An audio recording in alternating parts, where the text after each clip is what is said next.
Bueno, muy bien. Repasemos algunas cosas de magnetismo.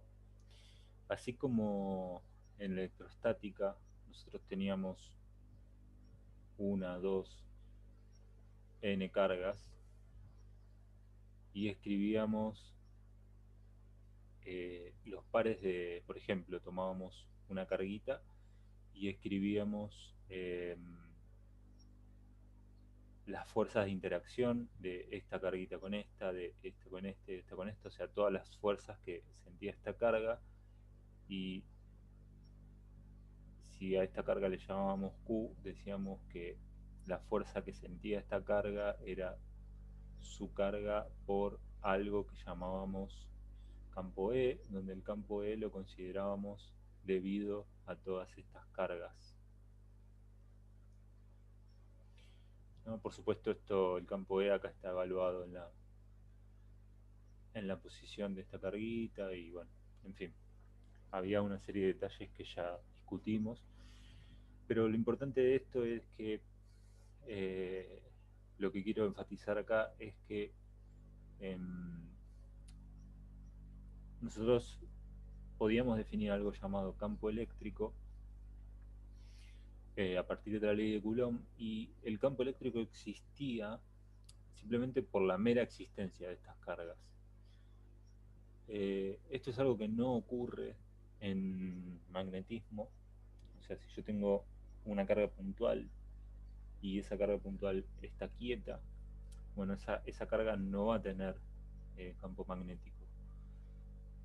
Por el contrario, para producir un campo magnético lo que tengo que tener es movimiento de cargas. Entonces, el, el paso cero, digamos, en magnetismo es definir la ley de Biot-Savart,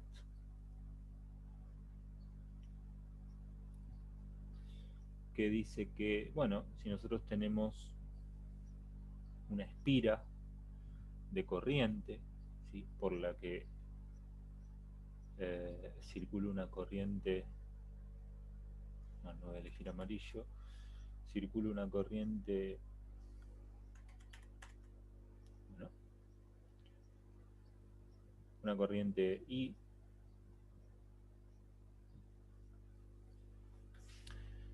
eh, donde vamos a, vamos a definir corriente de la siguiente manera. Si nosotros tenemos esta espira que tiene una densidad de carga por unidad de longitud lambda, ¿no? Lambda es, eh, digamos, por ejemplo, de Q a dl. O sea, esto significa que en una, en una porción de longitud diferencial de L, ¿sí?, en una porción infinitesimal de esta espira, tengo una carga delta Q. Eh, bueno, la corriente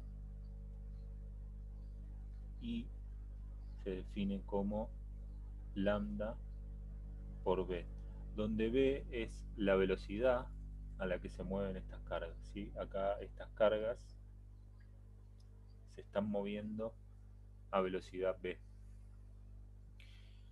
Eh, por supuesto, si consideramos lambda constante, este lambda termina siendo igual a la Q total dividido la longitud total de esta espira, ¿no? Las unidades de I son ampere, y el ampere se define como coulomb por segundo, ¿sí? Entonces, si nosotros decimos que por acá tenemos una corriente de 1 ampere, lo que estamos diciendo es que está pasando un coulomb de carga por segundo. Esa es la manera más natural de pensar en esto. Bueno, entonces,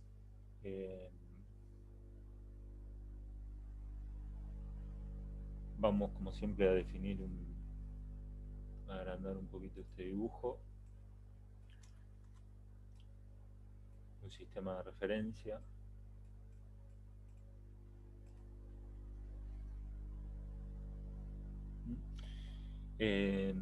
Bueno, los puntos fuente son los R' de toda la espira, ¿sí? R' se va moviendo en toda esta posición, digamos. Y el punto campo es un punto arbitrario. Yo, por ejemplo, lo voy a dibujar acá. Un punto arbitrario donde yo quiero medir, en este caso, lo que va a ser el campo magnético. Nosotros teníamos el vector, este vector R, que lo escribíamos como R menos R'. Bueno, en este caso, R menos R', no voy a usar el mismo color que la corriente.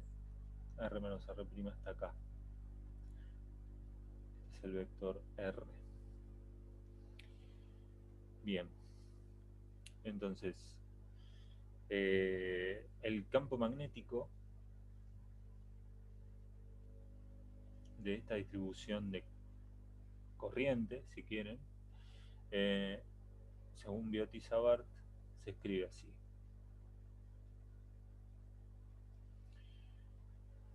I por R dividido R cuadrado. Ahora vamos a discutir un poquito qué significa esto. Fíjense que I, como yo lo definí acá, es una magnitud escalar. Yo acá le estoy atribuyendo el carácter vectorial del diferencial de longitud de la espira, ¿sí? Pero supongamos que I es constante. Una cosa que puedo hacer es sacarlo afuera de la integral y volver a atribuirle el carácter vectorial a esto y escribirlo así. Mu0 es una constante que depende del sistema de dependiendo del sistema de unidades, se escribe así.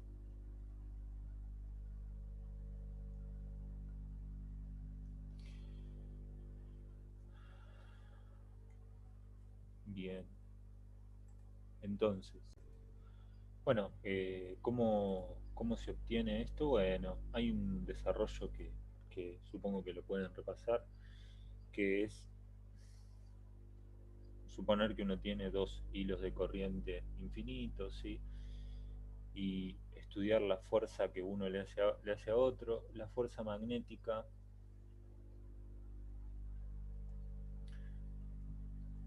se calculaba así,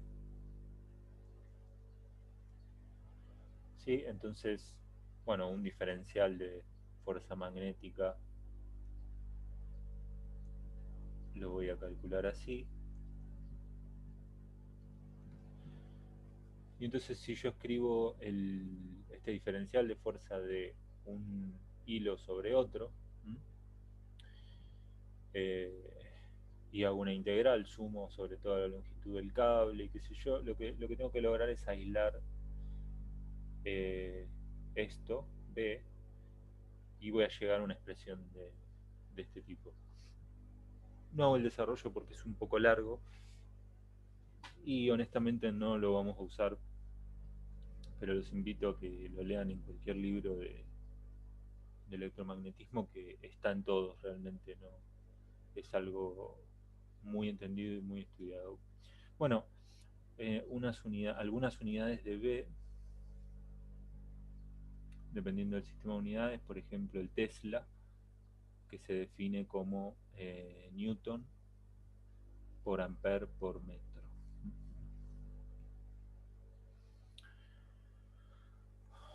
Ok, de la misma manera que nosotros teníamos, bueno, que nosotros tenemos una distribución de corriente lineal, podríamos llegar a tener una distribución de corriente en superficie.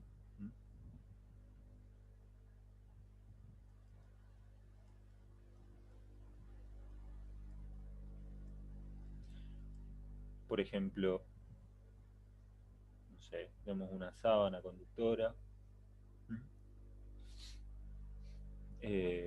tenemos, en vez de, de escribir el I, ahora vamos a escribir así un vector K, ¿sí? Este K es la densidad de corriente en superficie y se va a definir así. K es igual a diferencial de vector I dividido dl perpendicular. Si quieren, es como una corriente por unidad de ancho.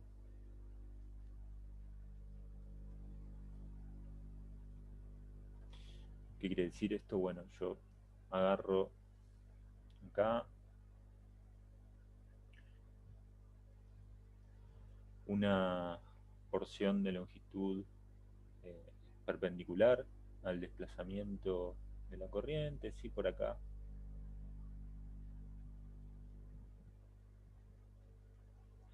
Va a circular una corriente y por cada uno de estos dl perpendicular voy a tener un flujo de corriente, ¿m? Que lo voy a escribir así. Bueno, este K va a ser sigma por la velocidad. Bueno, y acá el DI lo voy a tener acá. Voy a tener un DI así. Sí, entonces yo me paro en una porción, si yo tengo una corriente superficial hacia allá, me paro en una porción perpendicular de mi superficie, ¿sí? Y miro qué cantidad de corriente atraviesa esa superficie. El carácter vectorial, acá para ilustrarlo mejor gráficamente, lo estoy metiendo acá. Ok.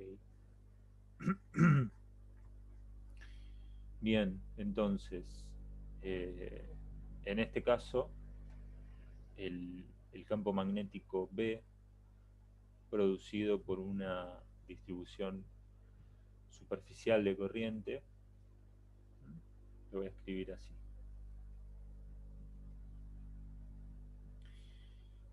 K, que depende de los puntos fuente, por R, el vector de diferencia, dividido el módulo de R cuadrado por dA'. dA' es un pedacito de esta superficie.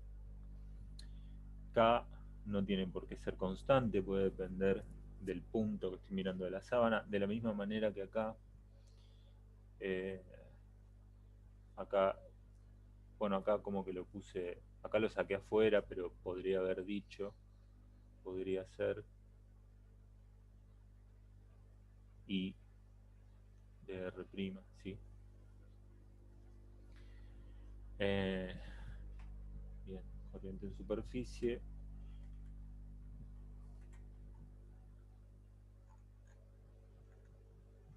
Corriente en volumen.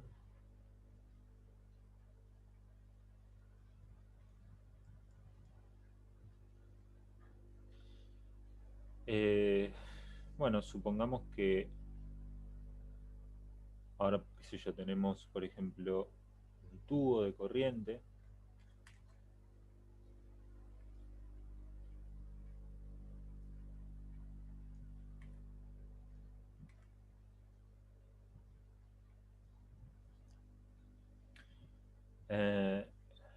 Entonces, sobre este tubo vamos a decir que tenemos un flujo J de corriente. Y ahora, en lugar de mirar una longitud atravesada, como hacíamos en las corrientes de superficie, lo que hacemos es mirar un diferencial de área atravesada. De manera que J es esto.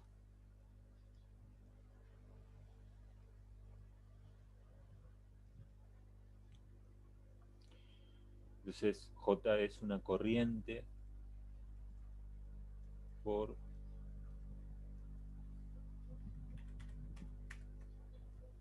unidad de carga. Por unidad de área, perdón.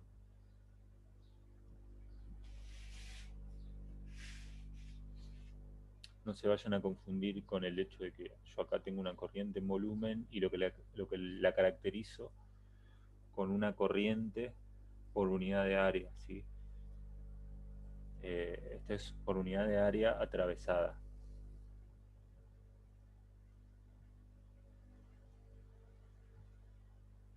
Atravesada. Ustedes dirían, bueno, pero entonces si es por unidad de área no es una corriente en volumen. Bueno, lo que pasa es que I es carga por unidad de longitud. Así que si ustedes miran las unidades, lo que terminan teniendo acá es carga por unidad de volumen, ¿sí? Eso es lo que ocurre. Bueno, J en este caso va a ser ρ por la velocidad.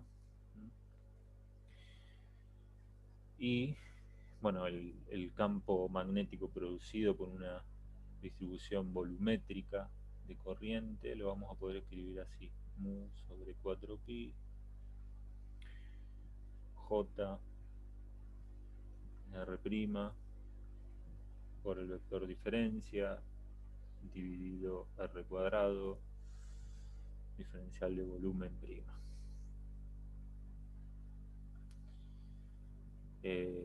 Ok, observación. Lo dejé entrever un poco, pero ahora lo repito. Esto no existe.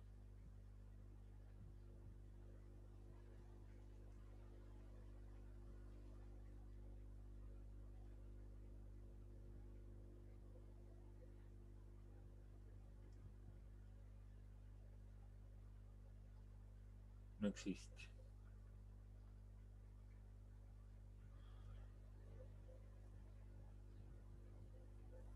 O sea, después vamos a ver que una carga en movimiento tiene campos asociados, pero no es un caso estacionario, digamos, ¿sí? Bien.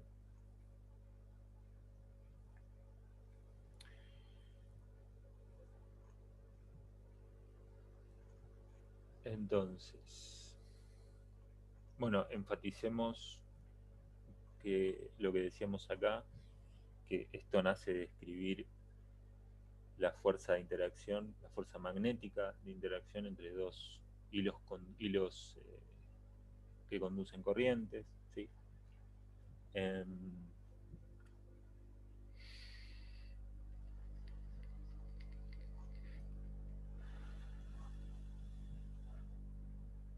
Este, hay algo que se llama fuerza de Lorentz. Si uno tiene una partícula Q que se mueve a una velocidad v, las fuerzas de origen electromagnético que van a interactuar con esta carga son, bueno, una es la fuerza eléctrica, que ya la vimos, y la otra es la magnética, que la acabamos de escribir más atrás, ¿sí? Esto se llama fuerza de Lorentz.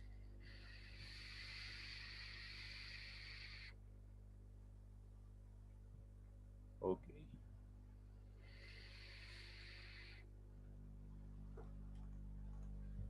Bueno, volviendo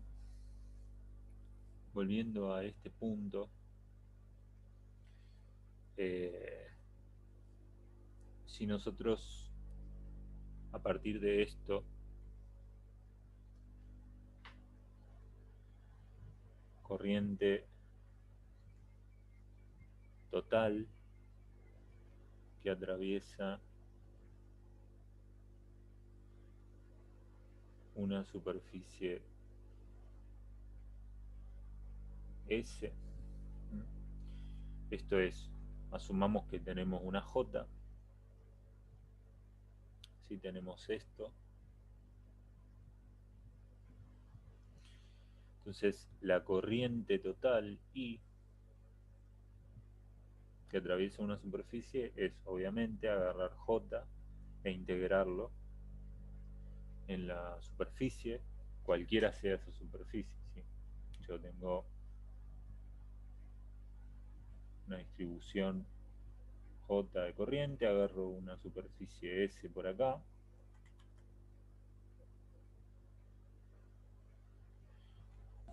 y me fijo qué corriente atraviesa esa superficie.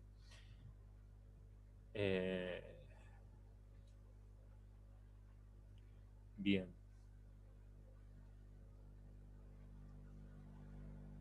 Supongamos que tomamos una superficie cerrada. ¿Mm? Digamos que esto, tomamos una superficie que está cerrada.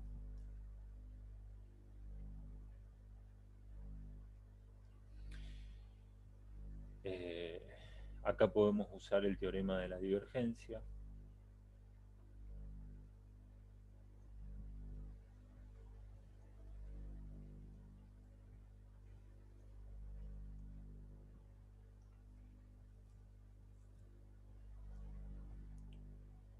O sea, ¿qué es esto? Nosotros supongamos que tenemos un volumen B. Este volumen B está encerrado por una superficie. ¿Mm?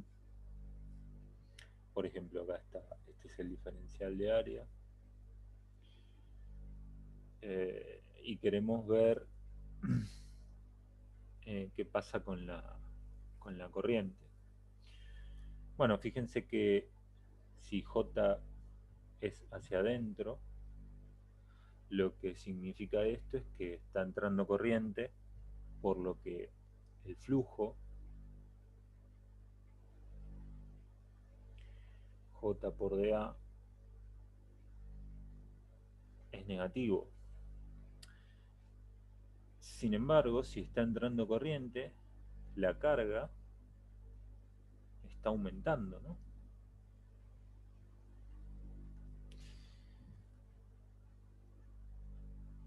Digo, en primer lugar, esto me va a dar, cuando yo haga esta integral, esto me va a dar corriente por unidad de tiempo. Sí, porque I, que es corriente, es lambda por B. Si miramos las unidades de esto, las dije antes, ¿sí? Es Coulomb por segundo. ¿Mm? Las unidades de J son unidades de I sobre unidades de área. Entonces tenemos Coulomb por segundo por metro cuadrado. ¿Mm? Si yo integro J en superficie, esto me va a dar en unidades de corriente, de I.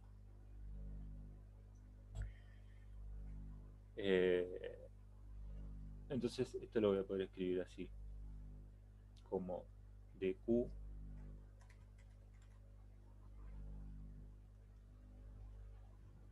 sobre dt, pero bueno, con la particularidad que les decía recién, que si acá uno tiene J hacia adentro, ¿m? Y uno elige, por ejemplo, la normal exterior, ¿m? De esta superficie, cuando J está hacia adentro,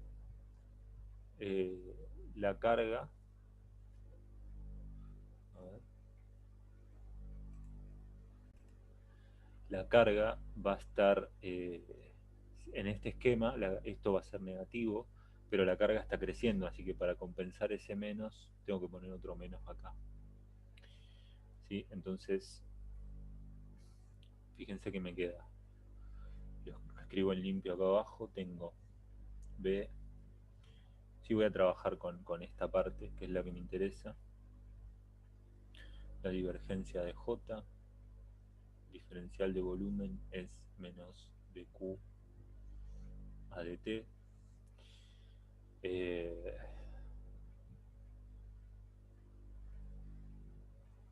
Bien.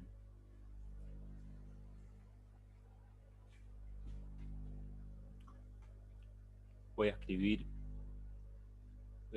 Q como ρ diferencial de volumen, ¿sí?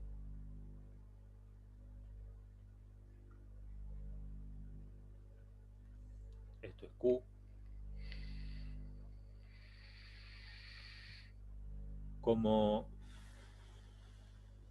el volumen está fijo, no cambia con el tiempo, lo que voy a hacer es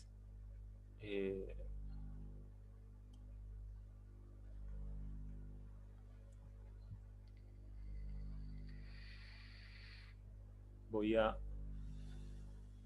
meter esta integral acá adentro.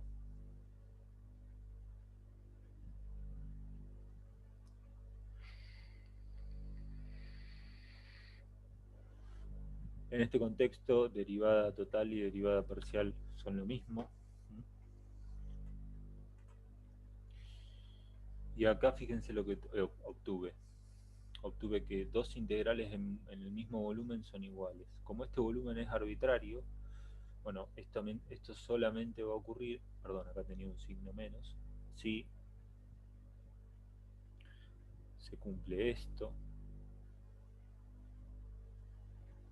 o sea, se cumple esto.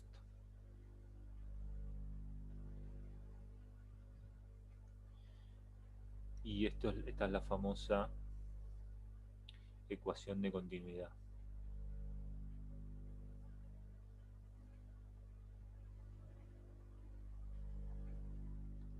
Entonces, una palabra que usé antes fue estacionaria, ¿sí?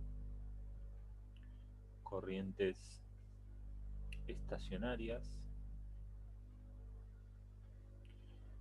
son aquellas donde no hay variación de la carga con el tiempo. Entonces, bueno, esto por esta ecuación implica que la divergencia de J es igual a 0. Y bueno, si recuerdan las cosas que dijimos sobre las divergencias de los campos y qué sé yo, esto quiere decir que no hay fuentes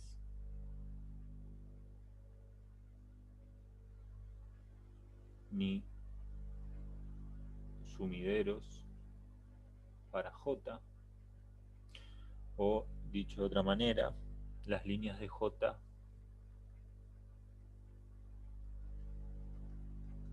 son cerradas.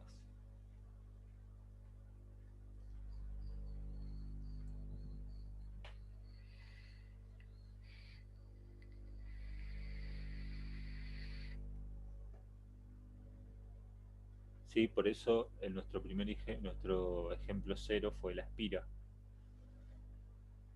La espira tiene, bueno, no tiene sentido hablar de J porque es en una dimensión, pero tiene de alguna manera una J unidimensional, si quieren, pero es cerrada.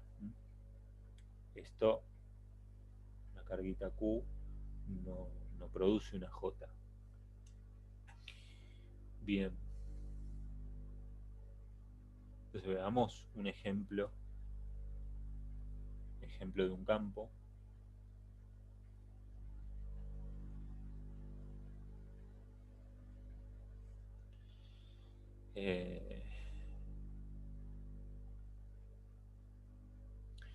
Calculemos el campo de un alambre finito.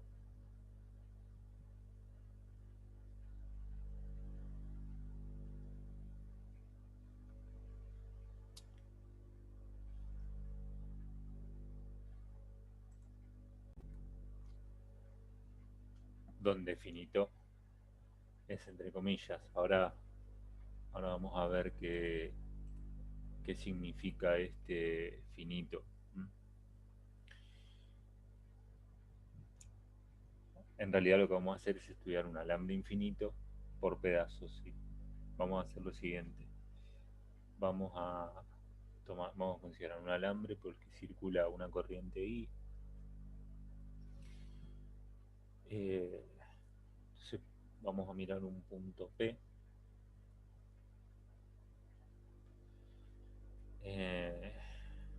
Entonces, si miramos un punto P, digamos una longitud L', por ejemplo.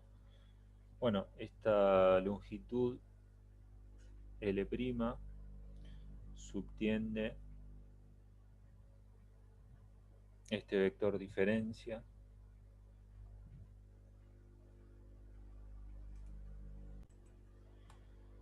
subtiende, por ejemplo,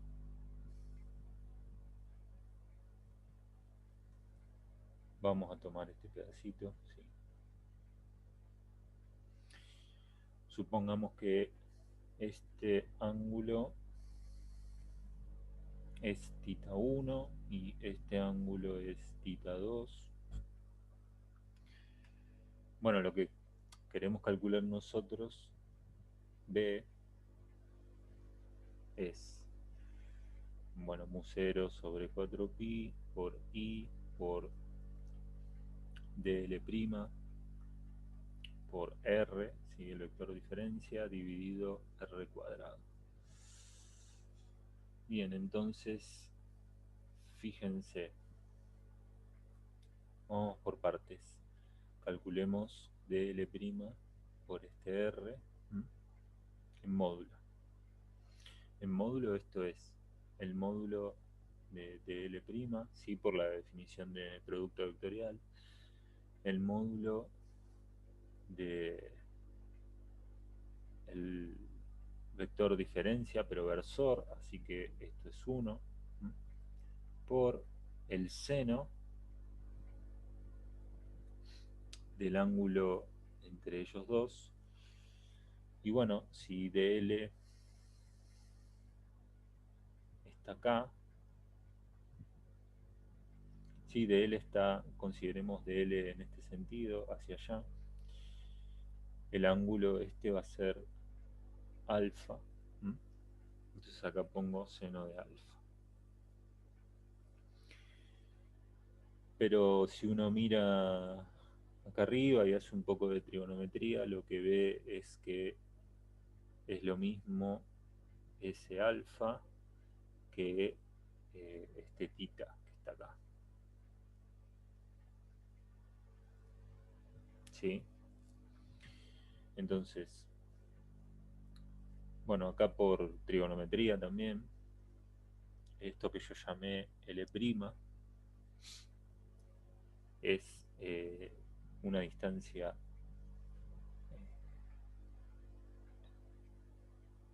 S por la tangente de tita, o si quieren visto de otra manera, la tangente de este tita 2. A ver, voy a poner. Acá el dibujo puede ser un poco confuso, de hecho lo es. Tita 2 subtiende, digamos, si esta es la porción que estoy considerando,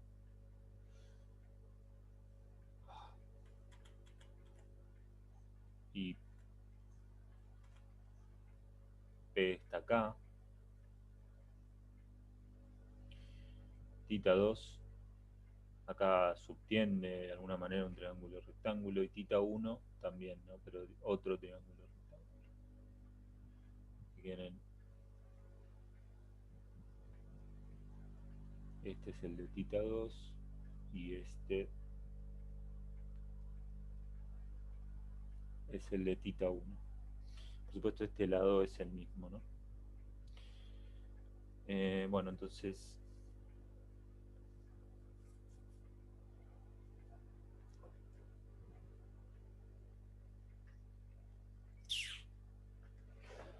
eso que yo llamé L', es S por la tangente de tita 2. Dice que la tangente de tita 2 es opuesto, o sea, L' sobre S, así que esto está bien. Ustedes dirán, no, pero acá te falta un pedacito. Bueno, consideren que ese pedacito es infinitesimal, ¿sí? No va a cambiar nada.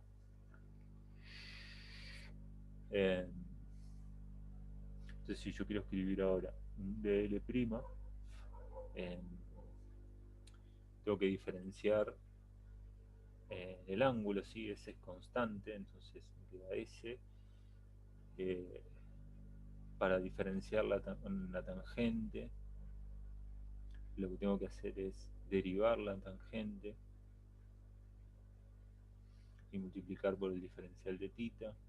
La derivada de la tangente, búsquenla o calculenla, es coseno cuadrado de tita.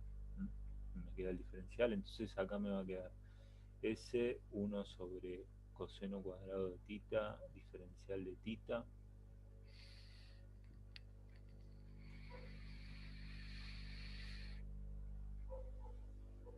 Y además S, ¿sí? Mirando por ejemplo, esto es S, esto es R, eh, es R coseno, bueno, tita 2, ¿no? Tita 2, seno de tita 2.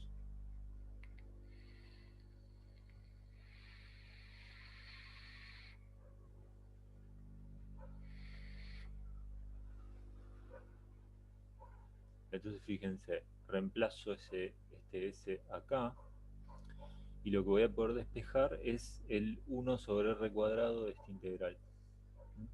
Entonces hago los despejes correspondientes, elevo al cuadrado, y me queda que 1 sobre R cuadrado es coseno cuadrado de tita dividido S cuadrado. Entonces, fíjense, voy a calcular acá el módulo de B.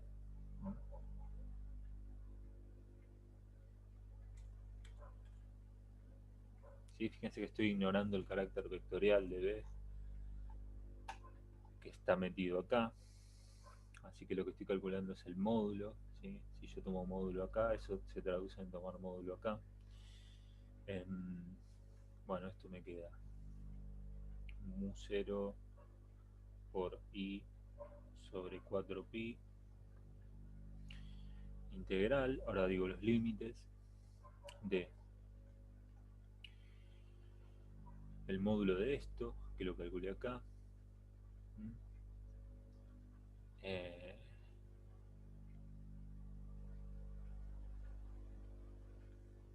entonces lo que voy a hacer es esto, voy a escribir 1 sobre r cuadrado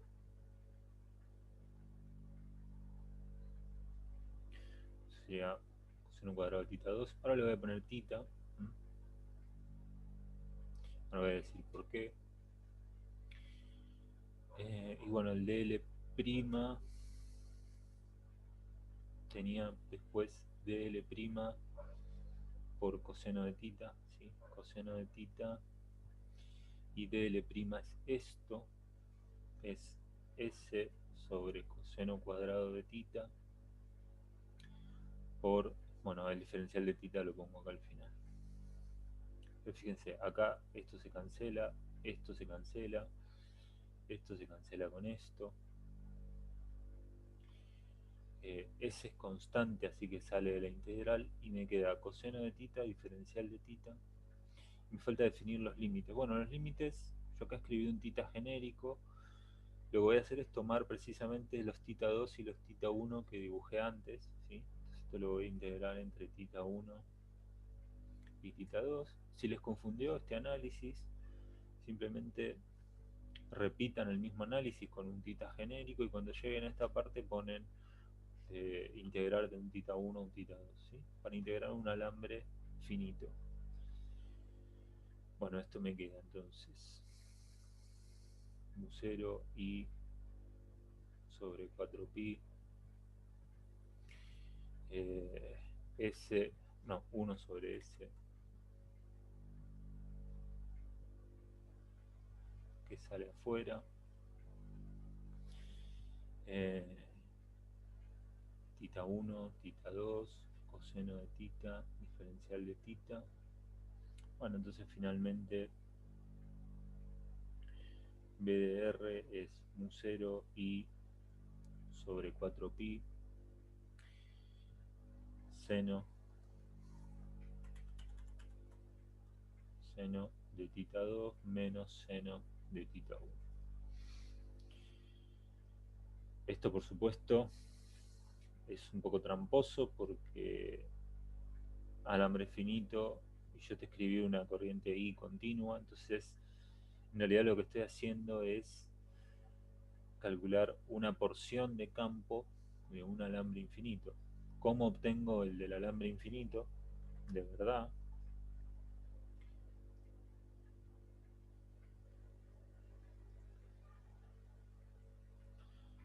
Bueno, simplemente yo calculé esto.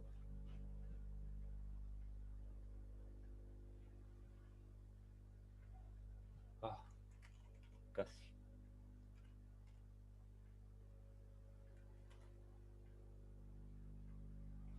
Calculé esto. Este es tita 2 y este es tita 1.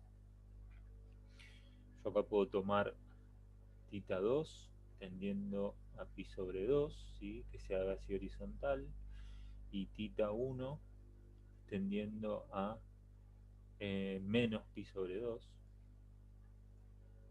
Este tita 1 lo tendrá menos pi sobre 2. De esta manera es como que este alambre se abre, y como fíjense que esto queda, tita 2 es un ángulo paralelo, eso equivale a tomar un alambre infinito.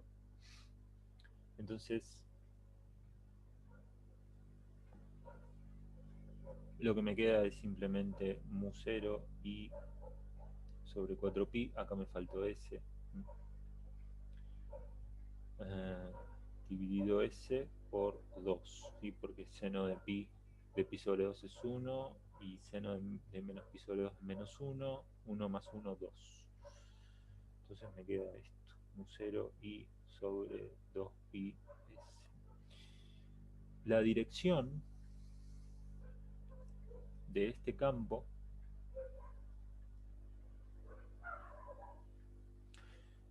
fíjense por argumentos de simetría. Si este es el alambre y vamos a llamar a este eje Z, entonces X, estoy viendo cómo poner los ejes, pongámosle que lo pongo así, X y Z. Fíjense, que dependa de Z no tiene mucho sentido, porque básicamente hay simetría en Z.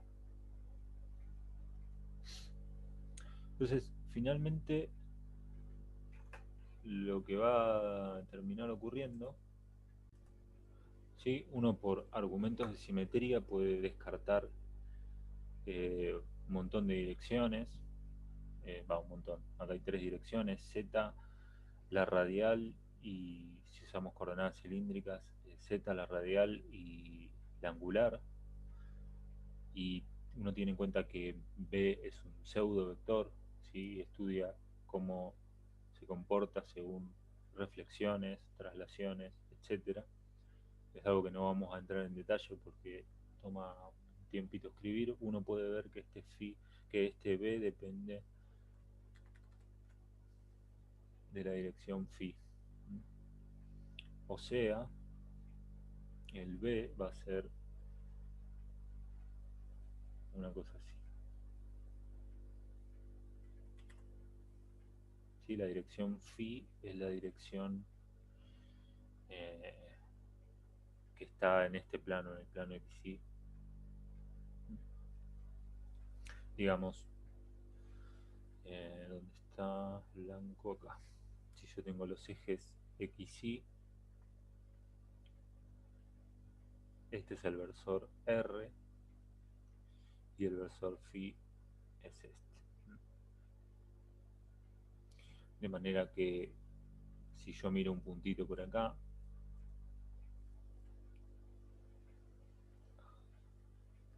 R es la dirección radial y phi es la dirección tangencial. Ok. Bueno, acá phi, el otro phi, ¿no? Hay un phi, hay dos phi distintos en el alfabeto griego. Ok. Bueno, todo esto así dicho medio feo, rápido. Yo les recomiendo que si tienen dudas lo miren en el Griffiths y en otros libros. Bueno, ese, que yo acá no lo puse, lo voy a poner como R, es la dirección radial. Es la distancia. Esto que yo acá llamé S era una distancia arbitraria que en este sistema de coordenadas equivale a la distancia radial. Sí quiere decir que el campo, a medida que yo me alejo radialmente de este alambre, se va atenuando. ¿Sí? Que es lo que uno esperaría.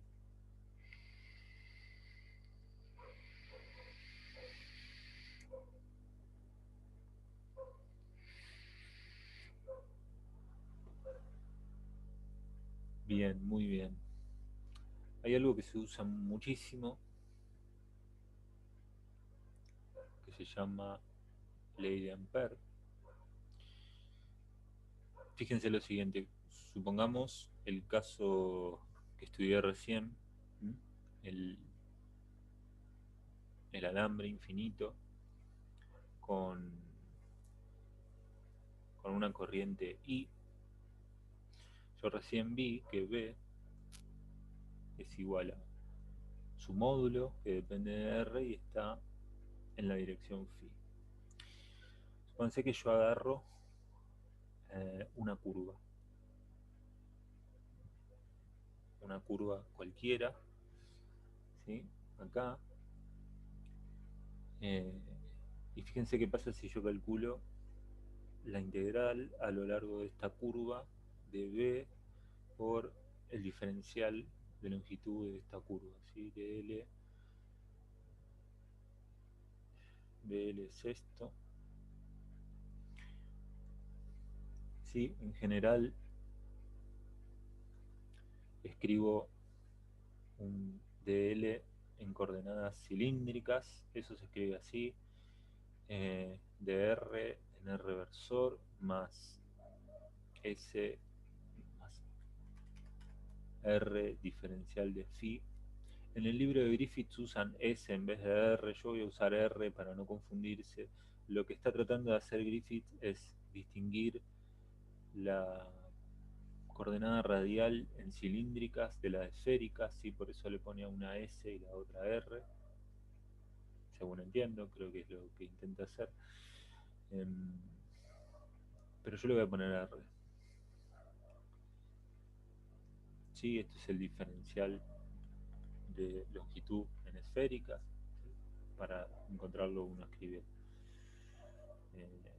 tiene que hacer la conversión de cartesianas a esféricas, bueno, en fin, cosas que son de análisis matemático, que ustedes ya tendrían que tener bastante claras. Entonces, fíjense lo que pasa acá. Yo escribo B así por dl, donde dl es todo esto.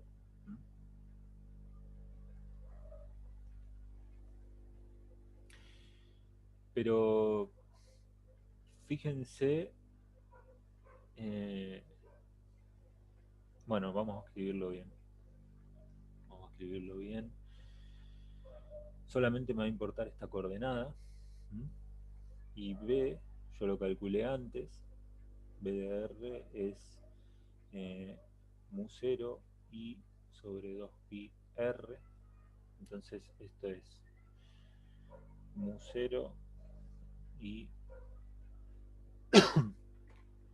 sobre 2 pi r por, bueno, phi se va a ir con este phi. Entonces tengo R diferencial de phi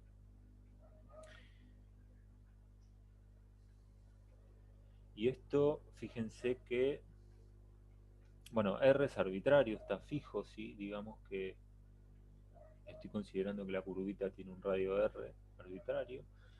R se va con R. Eh, y bueno, phi, todo esto se traduce en integrar entre 0 y 2pi. ¿Sí? Es una integral de longitud, tengo que integrar en una sola dimensión. Entonces, cuando integre, todo esto es constante, mu0 i sobre 2pi, me queda la integral de diferencial de phi entre 0 y 2pi, eso es 2pi, y entonces esto me queda mu0 por i. Bueno, fíjense lo que me dio, que integrar b en un camino cerrado me da mu0 por i. Y si ustedes miran esta curva, bueno, i es la corriente que pasa por acá. Así que, bueno, resulta que esto es una ley general, ¿sí? P por dl a lo largo de un camino cerrado es mu0, y acá en vez de poner i se pone la corriente concatenada. Esta es la ley de Ampère. ¿Sí? Concatenada quiere decir la corriente que atrapó esta curva que yo elegí.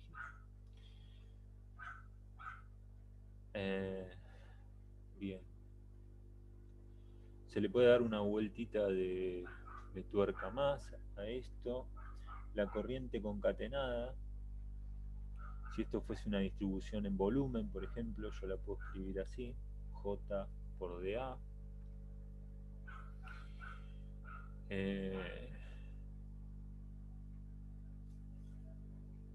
Pero fíjense que entonces yo tengo que esto es igual a mu0, 1 sobre mu0 por la integral sobre c de b por dl. Y acá puedo usar el teorema de Stokes y escribir 1 sobre mu0 por la integral sobre el área del rotor de B por el diferencial de área, donde el área es esta que está acá. Este es el área. Si quieren, esta es la C que concatena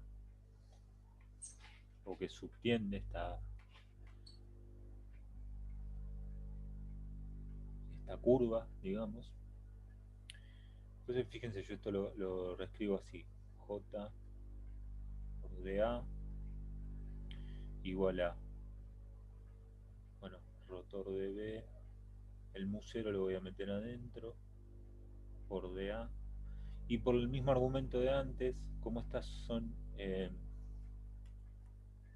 integrales de áreas sobre áreas arbitrarias, ¿sí? Esto está sobre una área arbitraria. Bueno, entonces lo que esto significa es que J tiene que ser igual al rotor de B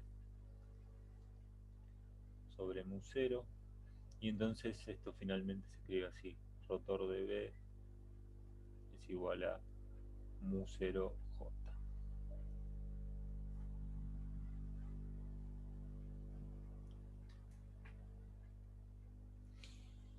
Esto esencialmente lo que quiere decir es que si yo tengo una corriente J, aparece un campo B, y bueno, que aparezca el rotor lo que significa es que este B se va a enrollar alrededor de la J, como pasó acá, ¿sí? Si esto es una I, pero si quieren pensar que es una J, bueno, piensen que en vez de ser una línea de corriente es un tubo de líneas, y el campo que van a obtener es similar al que obtuvimos acá, un campo en phi, un campo que se enrolla alrededor del tubo de corriente.